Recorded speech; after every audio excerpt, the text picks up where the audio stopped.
Subnormal.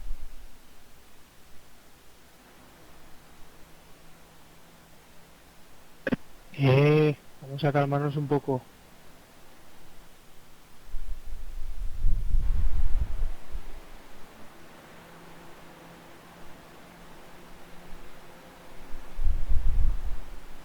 Tenías que verlo, Ricardo, tenías que verlo. Si lo son, lo son.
Canceled a few things. It's a little bit better now. Looks like.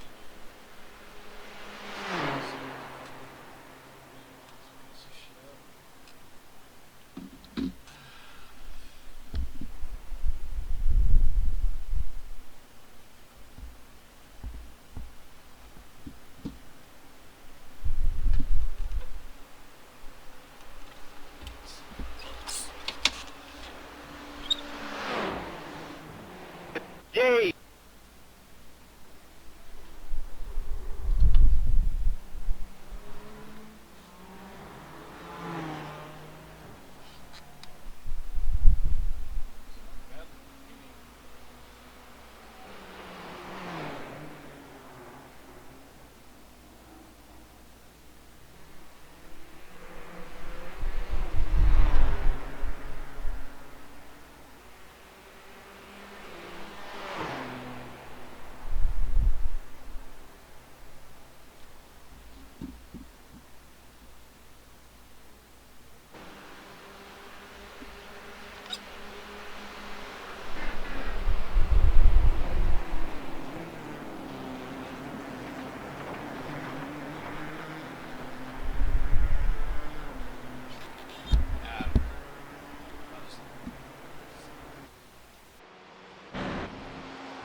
Alright, back again. Trying to get a decent video.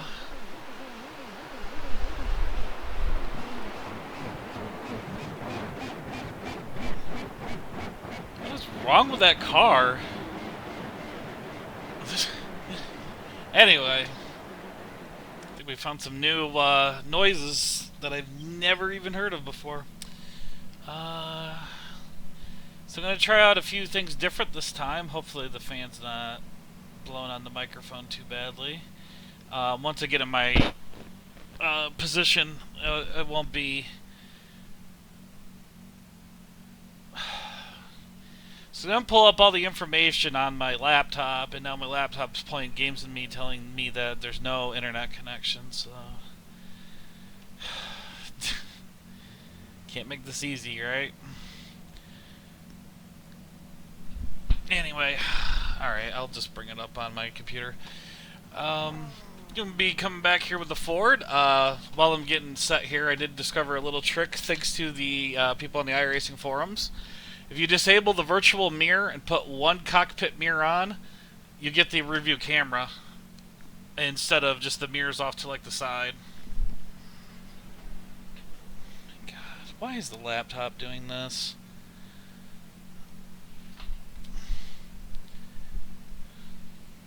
Just don't understand it.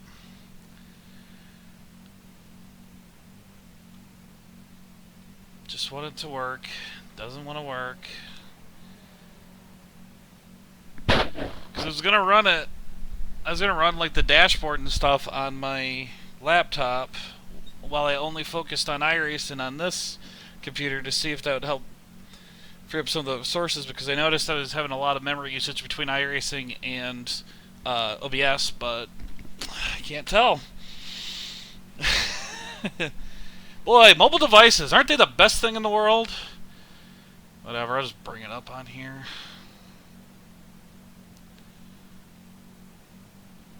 Been streaming for like 3 or 4 minutes now, and I still can't get the laptop to do anything that I want. Yeah, see, I'm still getting the message saying encoding overloaded, so hopefully it's not going to lag too bad. It only did it, though, when I pulled up the dashboard.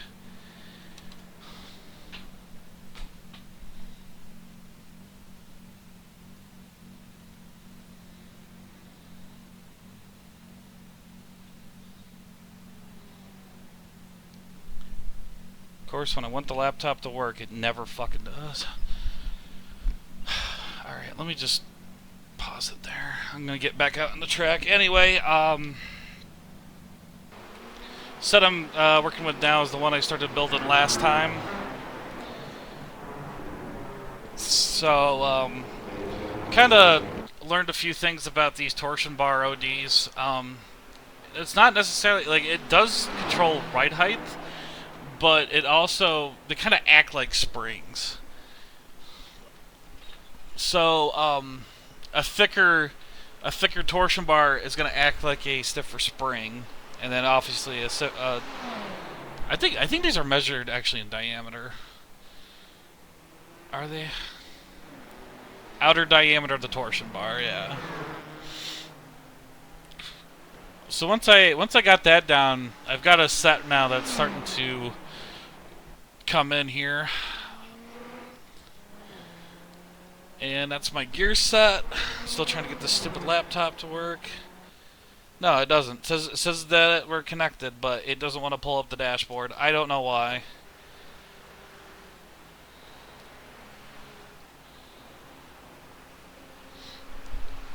So after 5 minutes, it finally did. My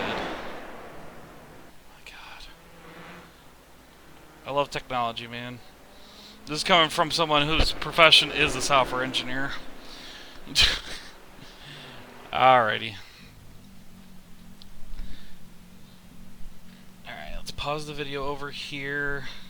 Basically, I just wanted all I wanted to do was have the chat and the stream health on my laptop while I didn't have it on my other computer, so then it would keep the resources freed up. But anyway, alright, let's get out on the track.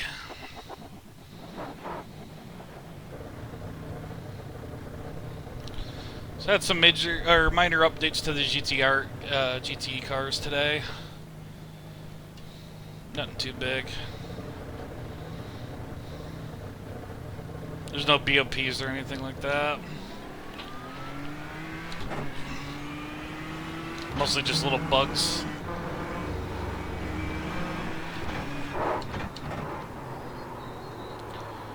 Let's get warmed up here. Best lap yesterday was a 53.45 with this car. So it's not too far off my Ferrari time. My best Ferrari time I think was a 4:16, which is in the other stream.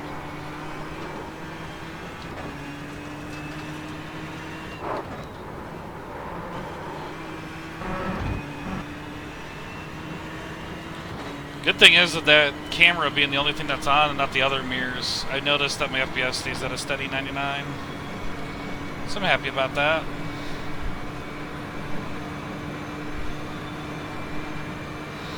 Okay, just making sure this was a public stream.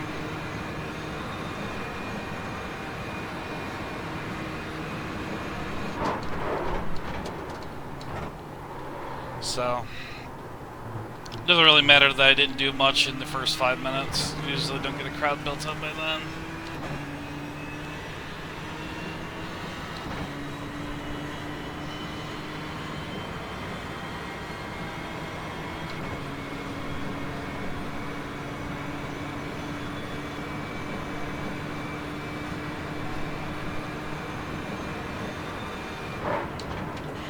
No, wrong breaking point.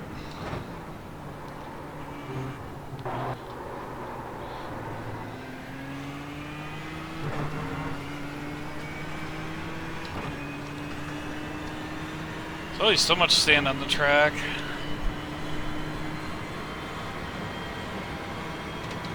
Can't wait to see what it'll be like during the 24-hour race, like about 20 hours in.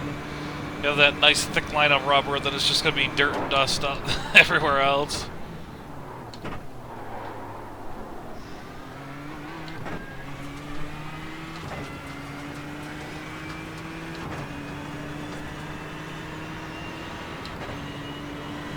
Really, I don't even really need to run session best lap 2. I got the session best on my steering wheel.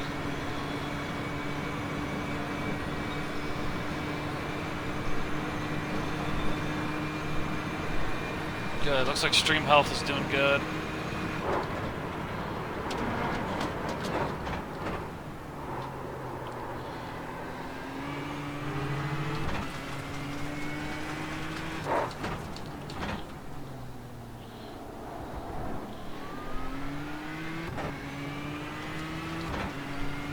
Tried a little bit lower bit rate, so if it does look different than the other ones, that's why.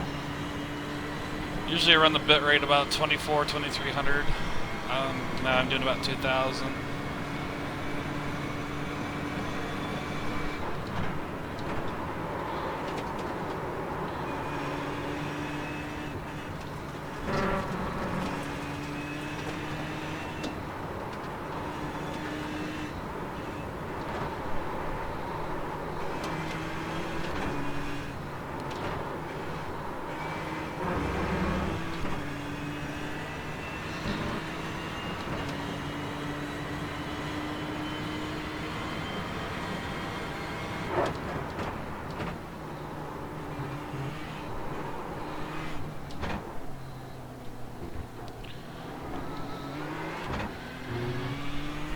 So, I figure on the straightaways I'll probably just talk about some of my updated impressions of the cars. I've been running the Ferrari, been running the Ford, running it now, been running it a little off camera too.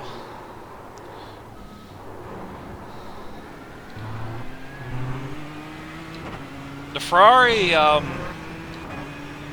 it's got a little less power than the Ford does, but it makes up for it in weight and its short wheelbase. So it's very nimble. Doesn't mind carrying a lot of speed through the corners. And yeah, I like its interior. And yeah, the baseline set is really easy to drive. I will say, once you start pushing it to its limits, you start seeing some of those demons that the car has.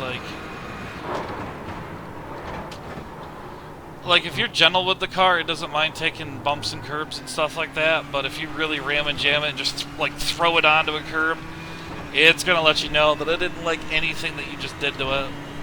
So overall, is it a good car? Yes. It's probably going to be the car I'm going to drive next season. And next season we have all these cars, the GTE, I believe it's the Corvette DP, the Mercedes and Audi GT3 cars, along with the Ford GT and the Ferrari GTE and IMSA. That's going to be... It's going to be probably the most popular series on iRacing. It'll be the most popular multi-class series by far. But, yeah, GTE cars are a very welcomed addition. I was looking forward to GTE class coming out on iRacing. Then we got 2 cars, and I've driven both cars now. And the funny thing was when the season ended, I was thinking I might just take a break from take a break from road racing for 1 season to work more on dirt and get dirt tied down, just focus on getting the oval stuff figured out. And then these cars come out and basically say, no bitch. These 2 cars that we got, the Ford GT and Ferrari GT, are just fun as heck. They've renewed my love of multi-class racing again. Because honestly, after last season, like, I didn't have any issues in IMSA. IMSA as a series is actually probably about 5 laps. it's actually pretty clean. You know, it's a good group of GT3 drivers, along with you get the Porsche Cup guys. Corvette DP, it's fallen off in participation, but, you know, it's not everybody's favorite prototype anyway, so whatever. You know, it was expected.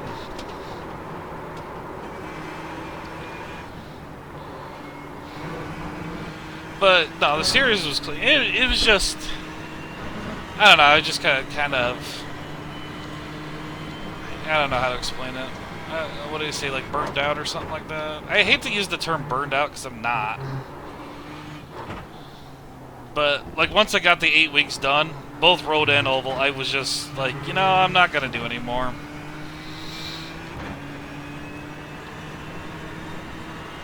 But then these 2 cars come out and it's just like, yeah, now I want to run them every day. Like, I'm streaming every day talking about these cars and trying to get some base setups going. See, I wish we weren't at Le Mans, because, like, people are doing, like, 350, 351 laps. If they're drafting, you'll see, like, 348s, 349s. It's ridiculous how fast people are, and here I am only doing 353s. Not really that great, but, you know, I'm usually about a mid-packer. If you, like, say you take a split of 40 guys, and, you know, say that's the max field, so it doesn't split, I'd probably finish about anywhere from 10th to 15th. I typically do. You know, I'm not a front runner, I'm not a back marker, I'm just mid-packer for life. I think it was just kind of like, well, maybe I should just take a break from road. It's not as fun as it was. And then the Ferrari and the Ford come out, and it takes the elements that I love from the GT1 and just modernized it, and I love it. So yeah, that was my thoughts on the GTE cars. Talked about the Ford individually, or the Ferrari, excuse me. The Ford, once I understood that torsion bar adjustment, the car started to make a lot more sense. I do like that, how its 2 TCs work. I think that's really cool.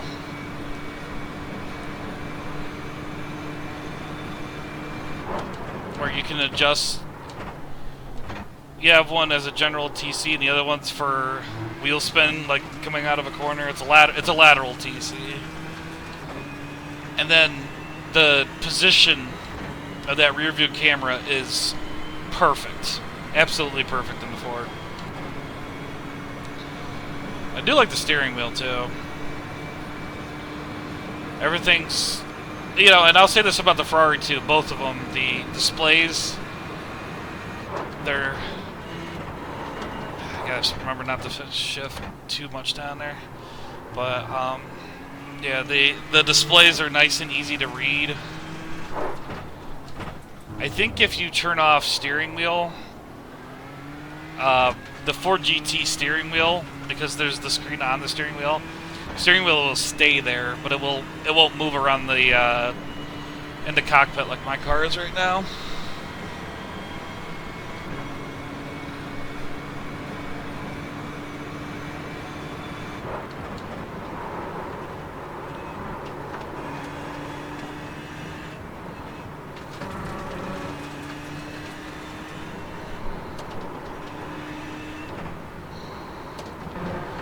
Ford seems to like the curbs a little bit better than the Ferrari does. Like, I've noticed, like, that, like, through the Porsche curves, though, the Ford seems to be a lot more stable. The Ferrari's faster, but the Ford's a lot more stable. Oh, bad gear. Yeah, that's at 55. Not very good. I'll put the spotter back on, calling lap times.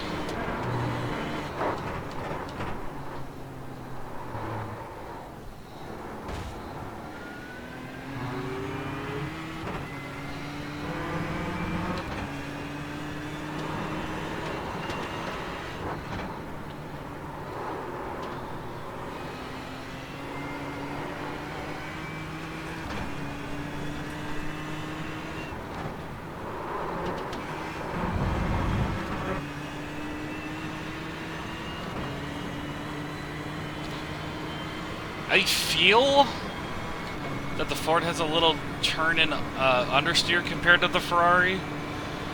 I gotta take that corner a little differently in the Ford than I do the Ferrari. So, I gotta work on that a little bit. This guy must have had to slow down.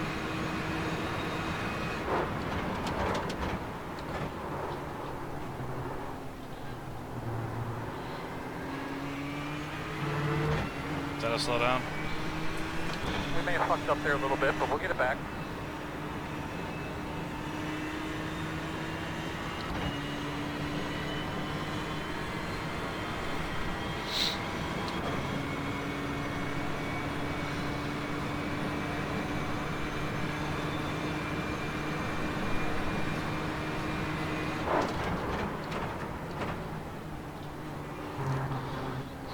So yeah, overall synopsis of the cars, they're the best current running GT class in the world, GTE/GTLM. Good competition, a lot of manufacturers. What's not to love about them? And honestly, if you end up buying these cars, or even just one of them, you know, they're going to be popular probably easily for the next couple seasons. I can't see these cars tapering off anytime soon. Unless, like, WEC or IMSA is going to change the GT regulations. These cars are probably going to be popular for a while. Clear. Because the good thing is the Ford GT and the Ferrari 488 just changed. You know, 488, I think its first year was last year. The Ford GT's first year was last year too. So these cars aren't going to change anytime soon. So they'll be nice. They'll be nice and up to date for at least a couple of years.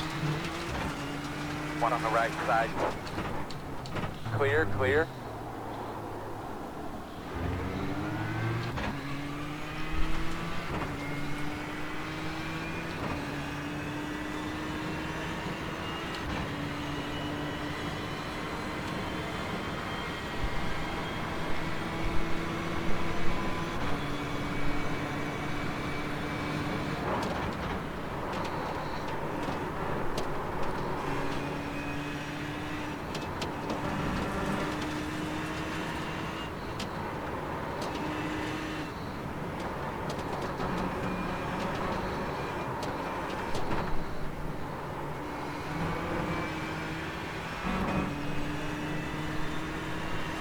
Oh, trying to reach out.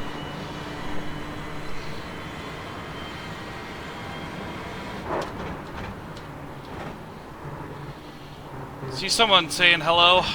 Can't read who it was. I think it was MCLA Gaming. I think it was. Is that Pablo? I think that's Pablo, isn't it? 55.77.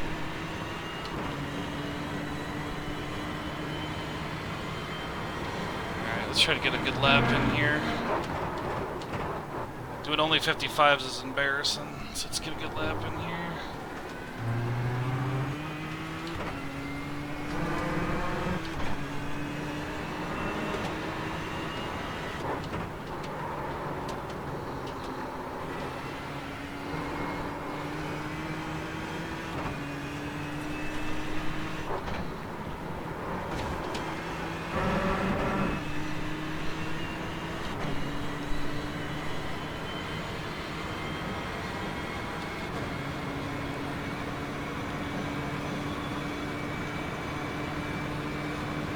I got a nice open road for myself.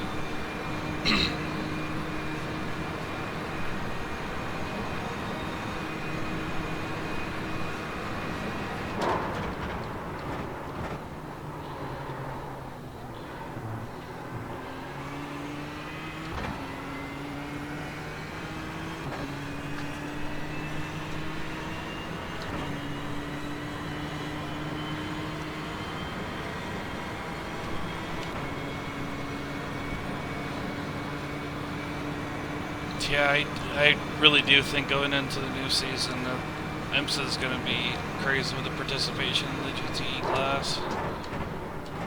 At least for the first few weeks, definitely. Remember when the Aston Martin GT1 came out, and they did the GT1 challenges, 30-minute races. First week was at Watkins Glen, and we had times where it split 5 or 6 times. Or 4, I think it was 5 was the record. It's an insane amount of people driving then. That was awesome.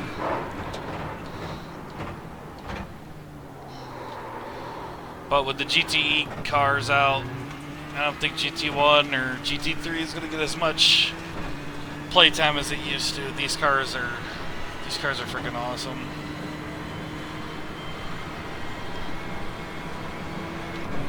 Good. I see that the stream's staying healthy, so I guess the changes I did are helping.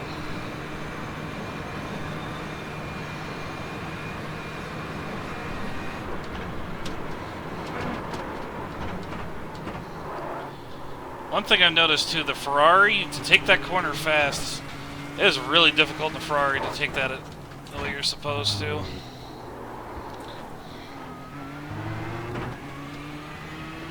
The Indianapolis, that is a very tough corner for the Ferrari. The Ford can handle it really well.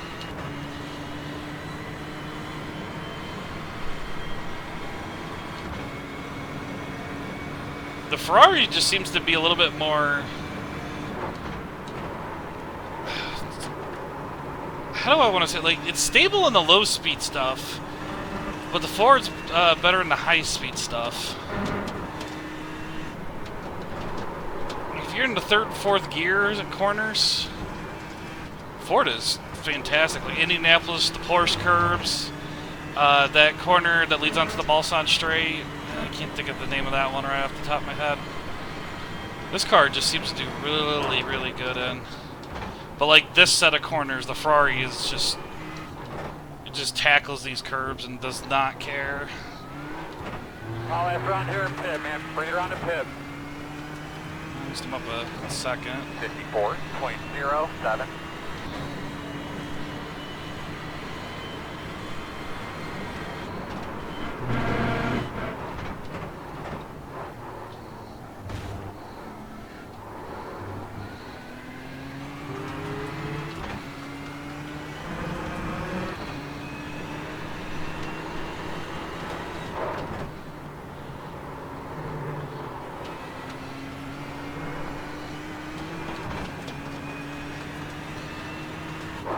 This is the corner I was talking about. I think the Ford's better in this corner. Just like if you're in 3rd and 4th gear corners, those higher speed stuff, That's where you feel that's where you could feel the Ford has got an edge on the Ferrari, but the Ferrari in the lower speed stuff is fantastic.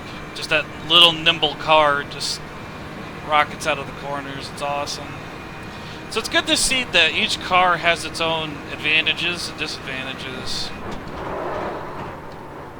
Oh, wow.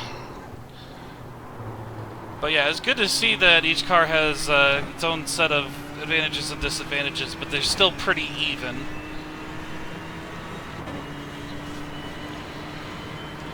So that was one thing I always thought that iRacing did very well with the Aston Martin and Corvette. Was they seemed to be pretty even though they had their own strengths and differences. Like, Aston Martin was fantastic in high downforce environments, whereas the Corvette was great in low speed, or low downforce environments. So places like Zolder, Suzuka, Laguna Seca, the Aston Martin was, you had the edge, but places like Daytona, Le Mans, I would say the Corvette had the biggest advantage, but when you got to places like, I'm in the sand.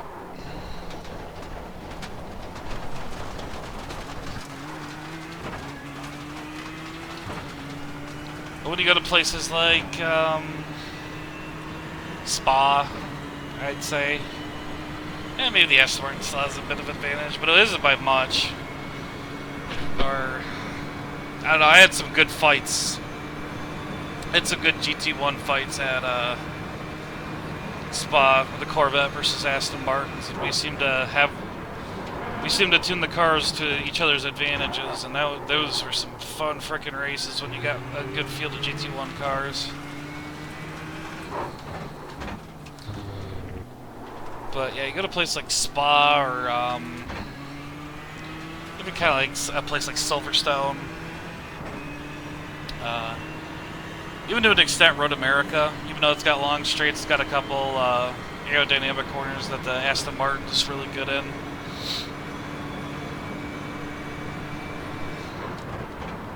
Thanks. You'd see the cars get equal times, and just a lot of fun to see that. I will say though, even with these cars released and them being brand new, the best sounding class is still GT1. Fire spitting V12 versus, you know, that beautiful throaty sound of the Corvette V8. Gotta love it, man.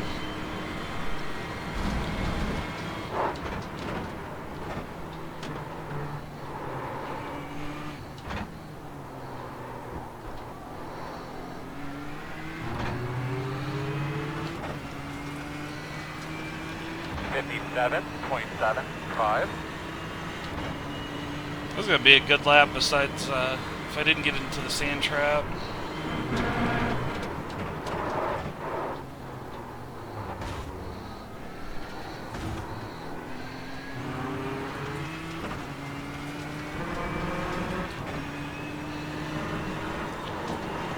There's one thing I'll say that I don't like about the Ford is when your fuel light's low, you lose your session best lap.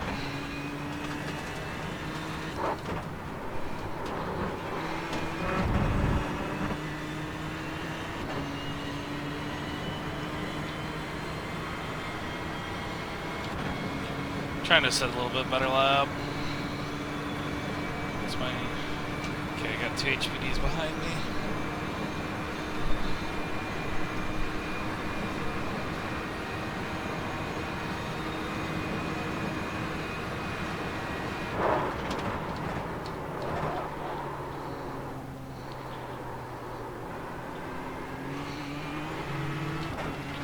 Yeah, if you want to know how fun these cars are to me, both Ferrari and Ford, I think since Tuesday, I probably ran more laps on stream between the Ferrari and the Ford than I've ever ran at Le Mans beforehand. Just this car track combo is just so much fun.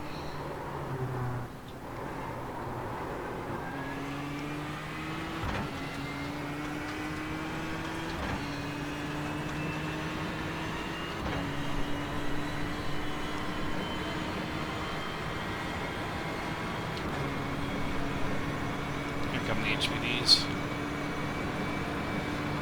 You can blink your lights all day if you don't get here in time. Right side, clear. There you go, that's how you do it.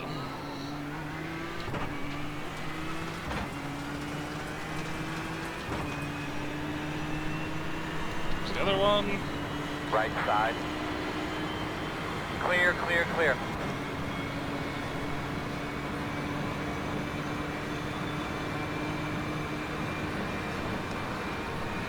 Probably shouldn't be taking advantage of the drafts and take that lap.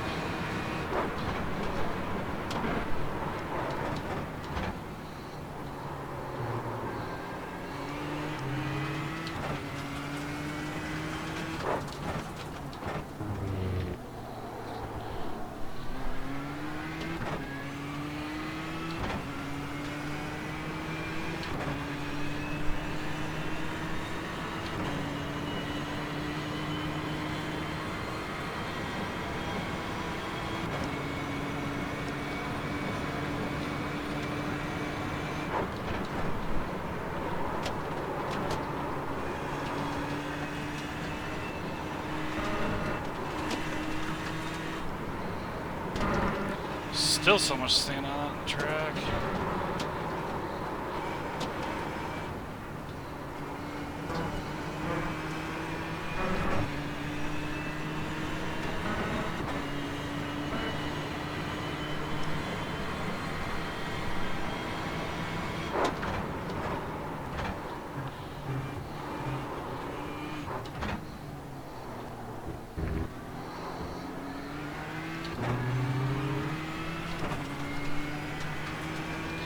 Golly. 54, flat. Just right on that edge of 53s. Well, I gotta reset because I'm out of fuel. Alright, let's see what our tires are doing. Set up.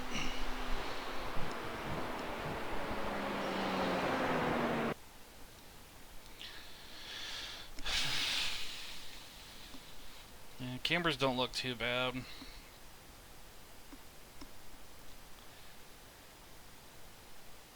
Yeah, try a little extra caster or something.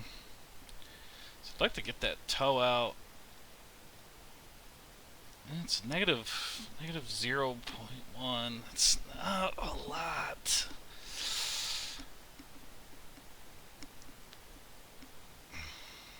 So that's at negative 0.7. So this toe in is fine. In case you're wondering, when I adjust toe, I typically do everything in standard because I'm I'm an American. But there's sometimes when you make adjustments, yeah, you see like there's weird jumps there, and you'll see it better in metric because metric only goes up by half a millimeter at a time. So I typically will adjust in metric for toe and. Since everybody talks on the forums in KPA for the tire pressures, I'll typically double check them all the way around. I mean, I don't really want to start a standard versus metric debate because I grew up with standard measurements, but of course when you get into physics, I'm a software engineer, so we had to do plenty of physics. Everything's taught in metric anyways. I'm just used to both systems. I don't really care. I'll go with either. But, okay, so let me read this damp slope again. The slope of the high-speed compression dampening curve is used in conjunction with the high-speed dampening level to adjust the dampening curve shapes. Low slope combined with high levels produces digressive curves that control the aero platform and suit large curved strokes. High slope with low level produces linear curves that's typically suits bumpier tracks. Min dampening at 0, max at 11. So high slope, low level. I mean, Le Mans has a few bumps in the road, but I don't know if it's enough to justify changing that too much. I know I played around with those a few times. Yeah, that was at 3 to start out. Maybe put that down to 3 and just see how it feels. Also gonna turn up the caster a click out of curiosity. Alright.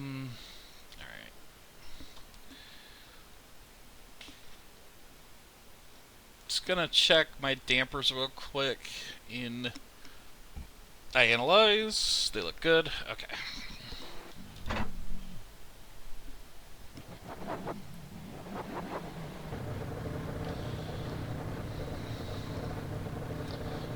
wonder what that AJ setting is. We have probe, clutch, start, AJ boost.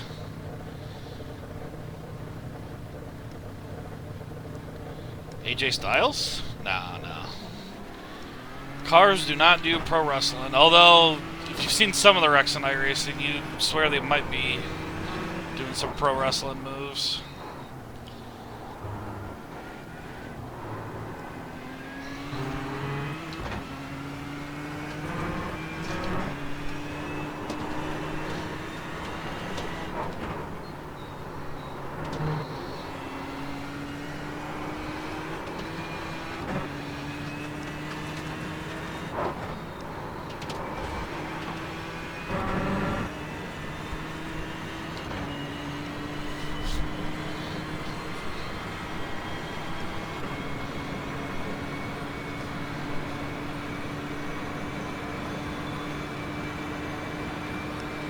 HP need about 10.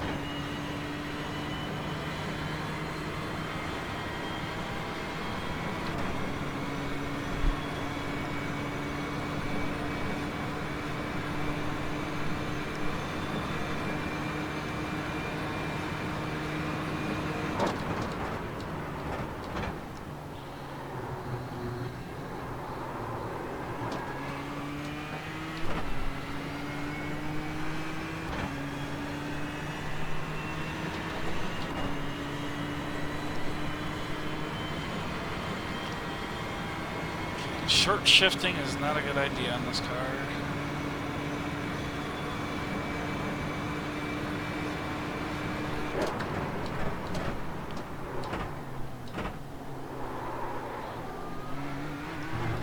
Although that data could be obstructed because that was the part of the track when HPD started drafting off of me. It's like this part of the track, it's hard to tell if I got a good Dex or not because I was drafting the entire time. It's why I typically try not to draft when I'm practicing.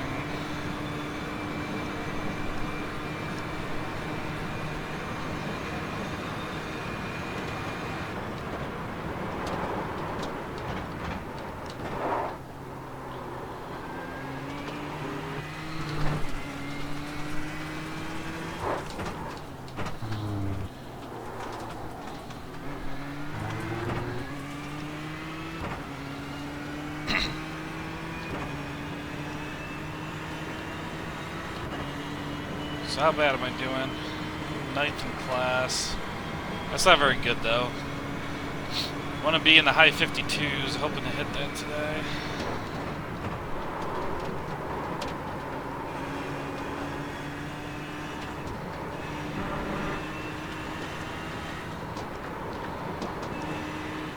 I think I gotta try the lower tire pressure too for the hell of it.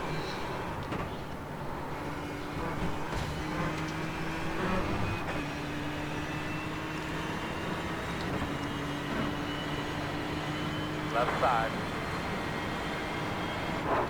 Clear. Brake early, let him go. Now I don't need to take my first lap.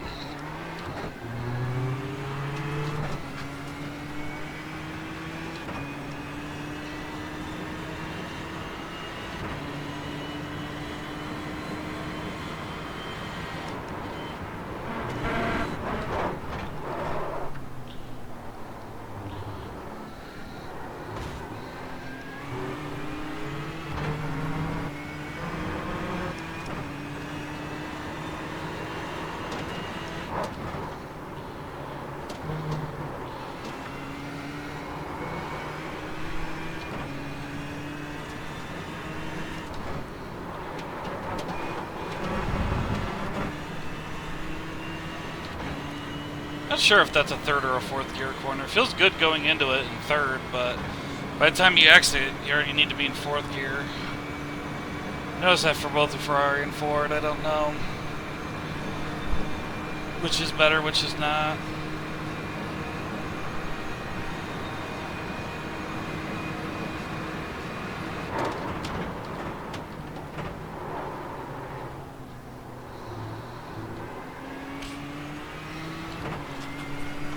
I love this because,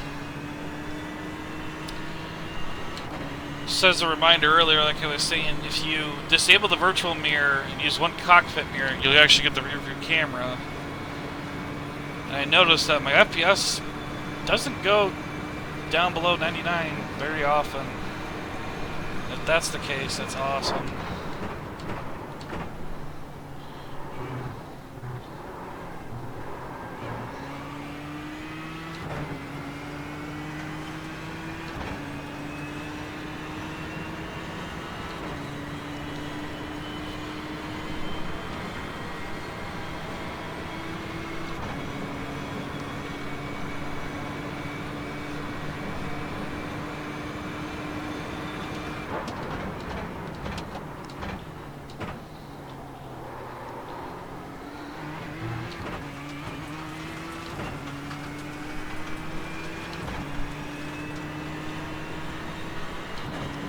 Two-thirds of a second up. I'm going to lose probably another 0.2. But luckily no one's around me. Oh boy. Got an HPD that's going to meet me in the Porsche curbs probably.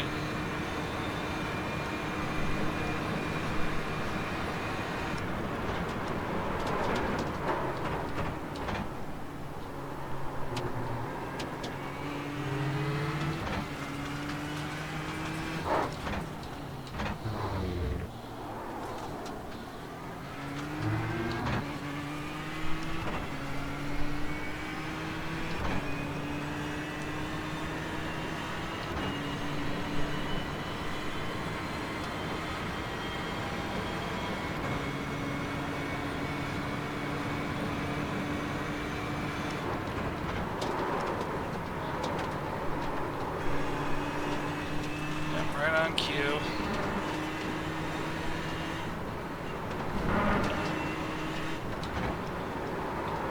On your left.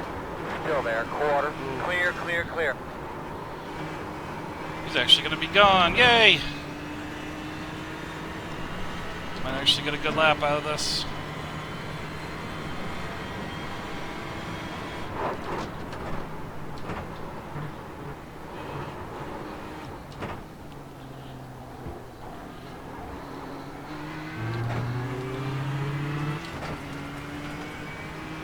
Start looking at your pin end. 271. That's. I'm happy with that. There was a little drafting in that lap, but not too much.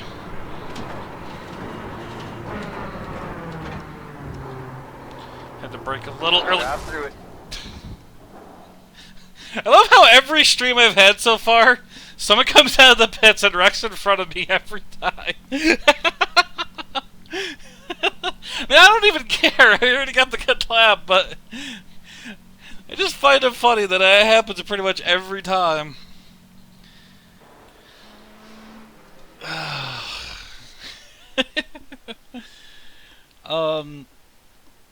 So yeah, there we go. Got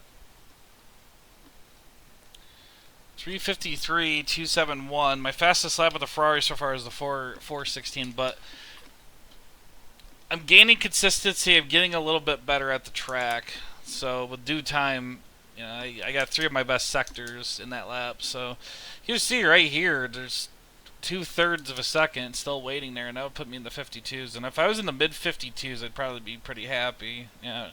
Right now, I'm 5th overall. I don't know if these are race fuels or whatever. I mean, I might have fuel, because that's what the default fuel's at. So those changes I made to the damp slopes, I reduced the damp slope, and I went a click up on the caster, and that also, with the effect of increasing the caster, also reduced the camber. So that might have something to do with it too. Oh, and I also took that positive 4 toe out of it and put it at close to 0 as I possibly could. That was the biggest changes that I did. So, yeah, not too bad. The only other thing right now I want to try is what happens if I go half a pound down on my tire pressure.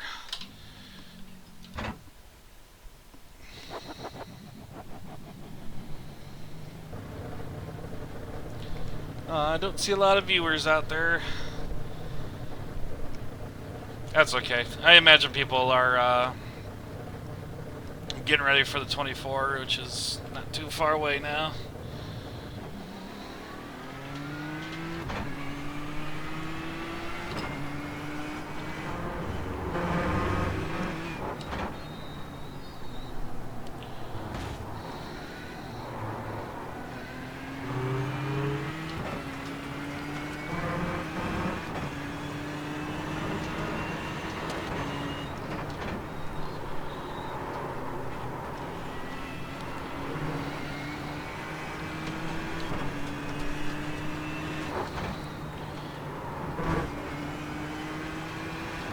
Get back down just a little bit. I just got thinking I had a wow, there's not really a good spot for that. I was thinking I oughta move the relative, because you should always be running F3. I mean, right now it's practice, it's not the biggest deal, but during a race I'm always running F3. I don't care.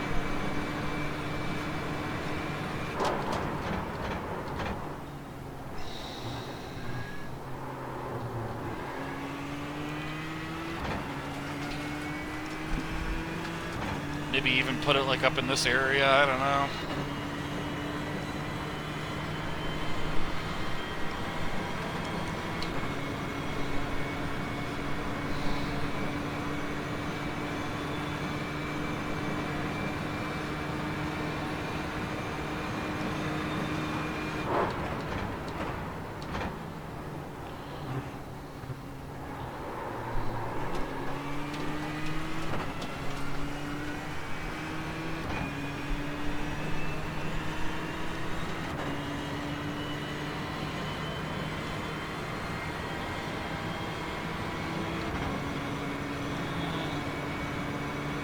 I never did check if my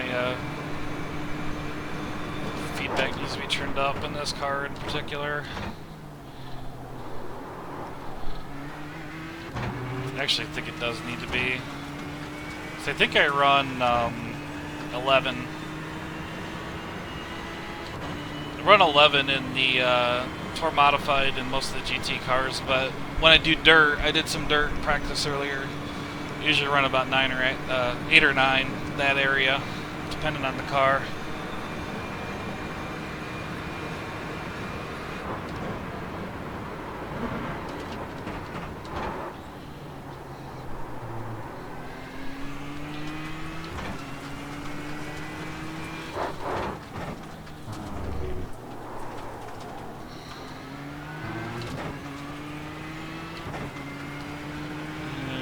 Might reduce it to 10.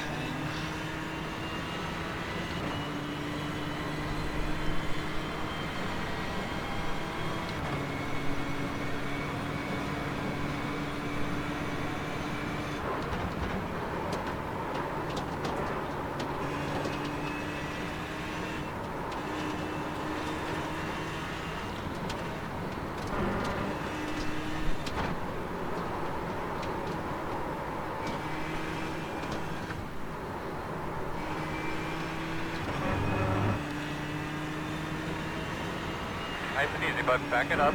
Slow it down.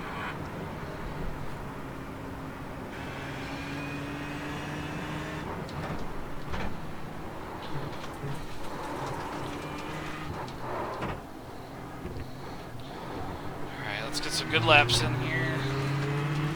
No more slowdowns. That's what we gotta focus on.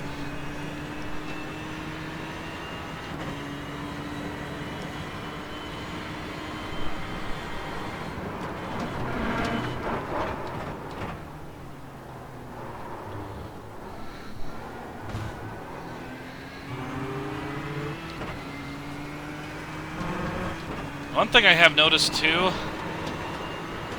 those like inner sleeping policeman things, they'll harm the Ford a lot quicker than they will harm the Ferrari.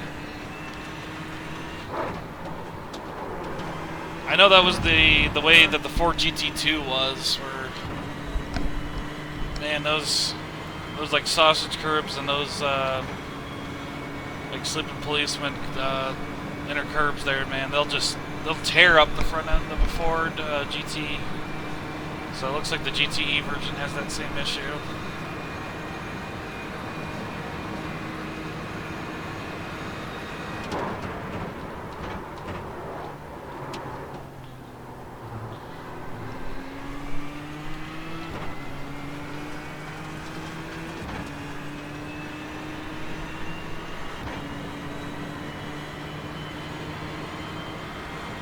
Left side. All clear, my man. Well, on the straightaway, you know, you don't need the blinker lights, but I guess it's mandatory. I don't know. I'm not the biggest fan of blinking lights. Because most of the time, they're not used for, well, I guess, I mean, they were put on the cars for the intended to let the, you know, slower traffic know faster traffic's coming on, but now they're just used to piss each other off. It's basically all they get used for anymore.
Not too bad, not too bad.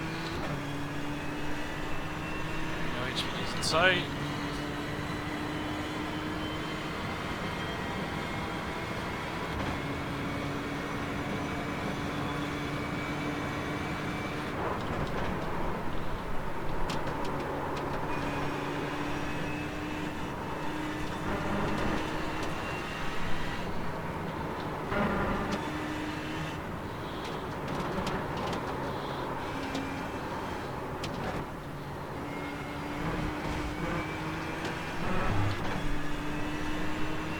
God.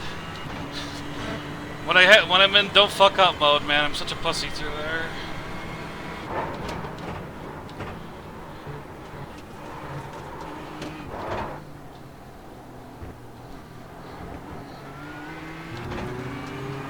Yeah, almost to 50, 52. 53.05. Keep taking, man. We're gonna be pitching your. There's only a little drafting help there, so.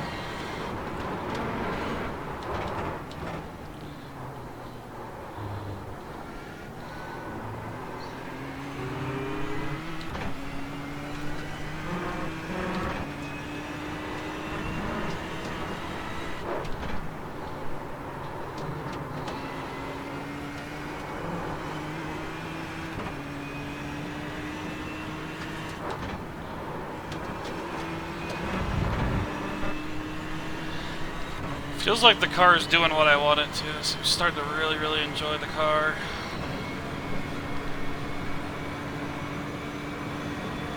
Don't have to fight it very often, so I'm pretty happy with this set so far.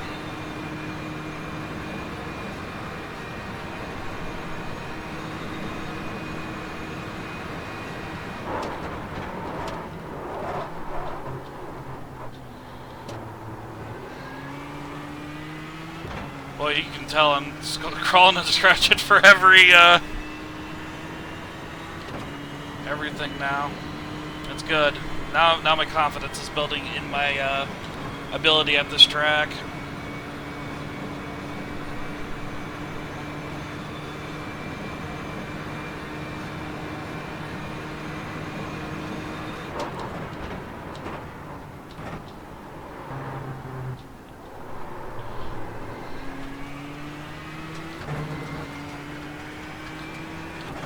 Probably gonna lose all that time on my head right now, because this was the part where I was drafting the HPD. I was going into that chicane and coming out of it. Although somehow I'm beating it, so good job me.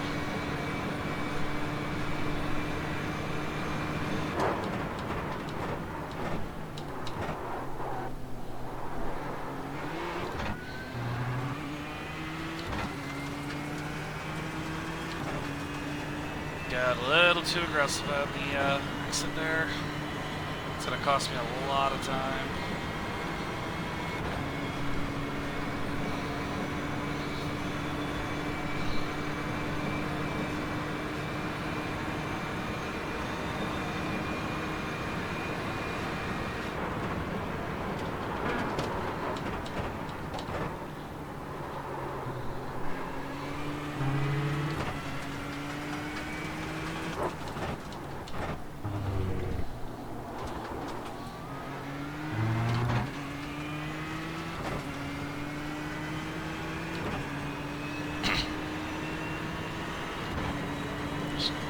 Yay, no HPDs. So I don't like to drive without F3, man. I gotta keep checking it.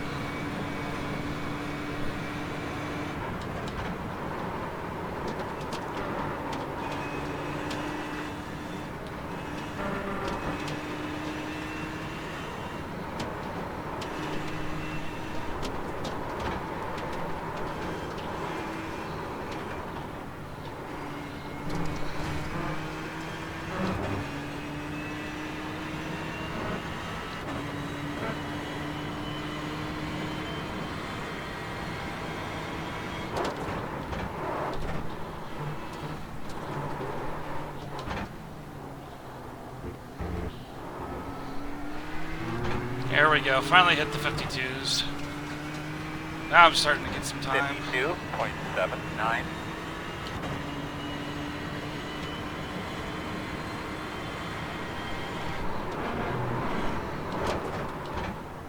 Puts me 5th in class.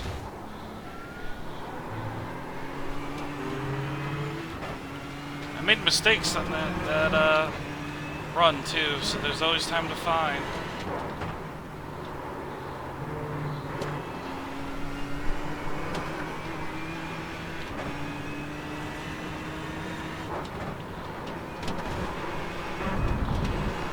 That's a slowdown. Yep. Slow down a little bit there, bud. Alright.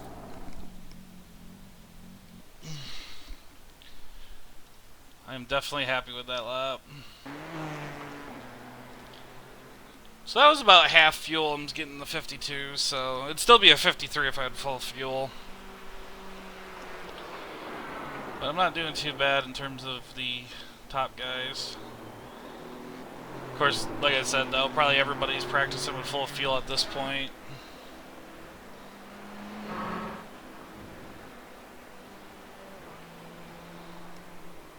I have not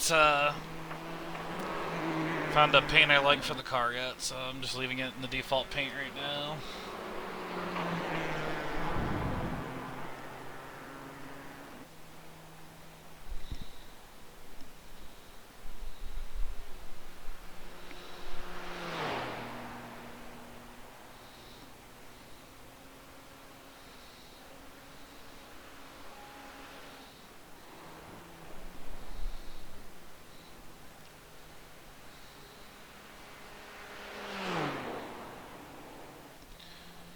It only took me about 2 days, but finally getting in the 52 range. I know that's still not top split, guys, but I'm not a top split driver, so that is okay with me.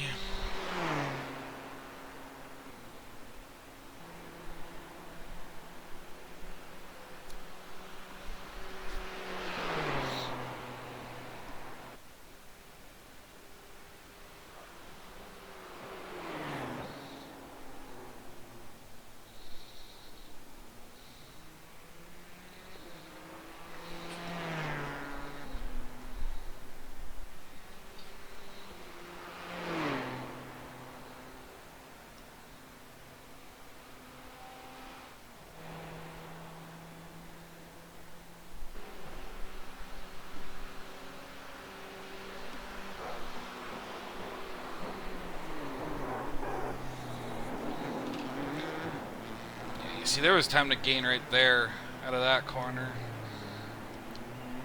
I could have probably been about a 32.5 if I didn't screw that up.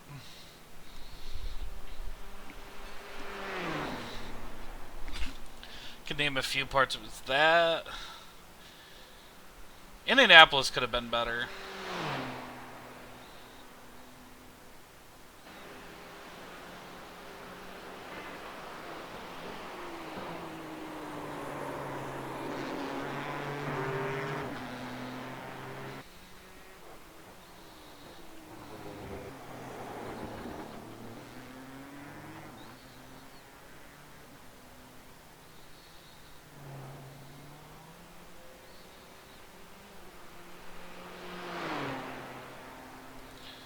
So that was actually with the reduced tire pressures. I got that lap. Was that my... That was my second lap. Okay. So they should be pretty well... Yeah, they're probably up to their warmest, because that's about roughly 12 minutes of running the tires, so good possibility they're already at their maximum.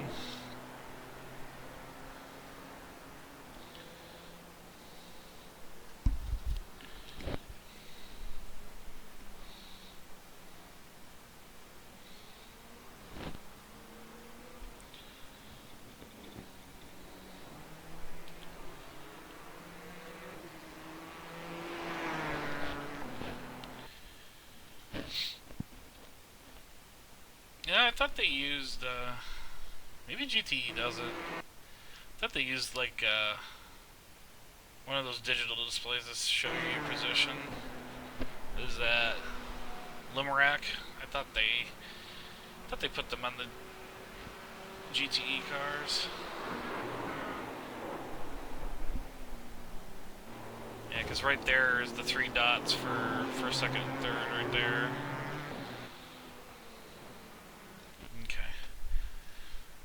Alright, so this is my current setup.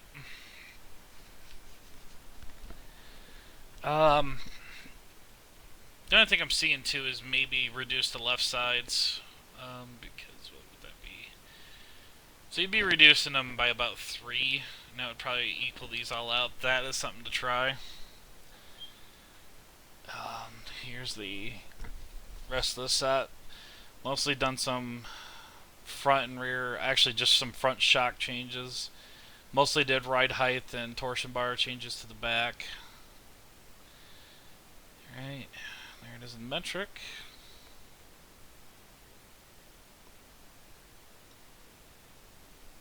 Again, fuel level is just the default. And also the week 13 this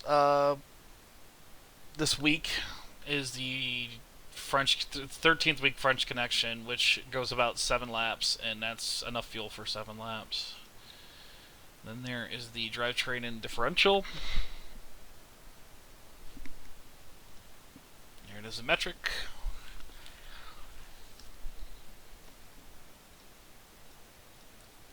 Get that off there. And there we go.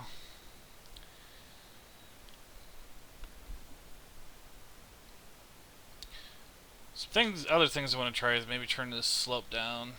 You see how it is at 6 clicks, but I'm not going to do that right now.